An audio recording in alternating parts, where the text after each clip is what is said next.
తెలంగాణ రాష్ట్రం వస్తే మన బతుకులు బాగుపడతాయి, కొడంగల్లో ప్రతి ఎకరాకు నీళ్లు వస్తాయని మనందరం కష్టపడి ఎంపీగా గెలిపించినాం.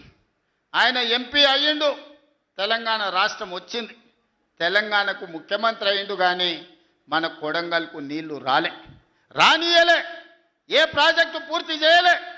పాలమూరు రంగారెడ్డి ఎత్తిపోతలు అట్లనే ఉండిపోయింది, కల్వకుర్తి అట్లే ఉండిపోయింది.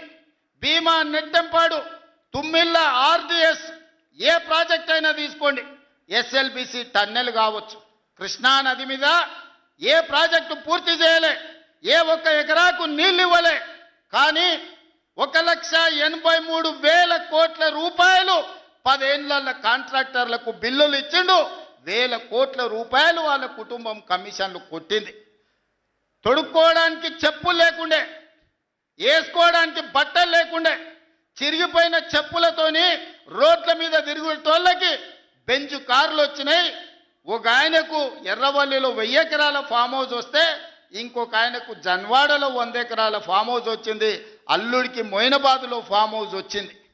వాళ్ళ బతుకులు బాగుపడ్డాయి, వాళ్ళకి టీవీలు వచ్చినాయి, వాళ్ళకి పేపర్లు వచ్చినాయి, 1,000 కోట్ల రూపాయల వ్యాపారాలు వచ్చినాయి, వాళ్ళకి ఫామ్ హౌజులు వచ్చినాయి. కానీ మనకు మాత్రం నీళ్లు రాలే. ఆనాడు కృష్ణానదిలో వరదలు వచ్చి అలంపూరు మునిగిపోతే అలంపూరు ప్రజల కోసం బంజారా హిల్స్లో నా ఇల్లమ్మి పేదోళ్ళకి ఇల్లు కట్టిస్తాను చంద్రశేఖరరావు చెప్పిండు. ఆయన ఇల్లు అమ్మలేదు, కానీ 100 ఎకరాల ఫామ్ హౌజులు కట్టుకున్నాడు. ఆ నిర్లక్ష్యం నుంచి 10 ఏళ్ళు చూసినాం. ఇక పాలమూరు ప్రజలు నిర్ణయం చేసుకోరు, మా బతుకులు బాగుపడాలంటే మట్టికి పోయినా ఇంటోడే పోవాలని పెద్దలు చెప్పారు. ఇక వాణ్యవనో వీణ్యవనో ఎవనెవనో మోసేది లేదు. మా బిడ్డ ఈ మట్టిలో పుట్టి ఈ మట్టిలో కలిసిపోయి మా బిడ్డ ఈ తెలంగాణకు ముఖ్యమంత్రి ఉండాలి.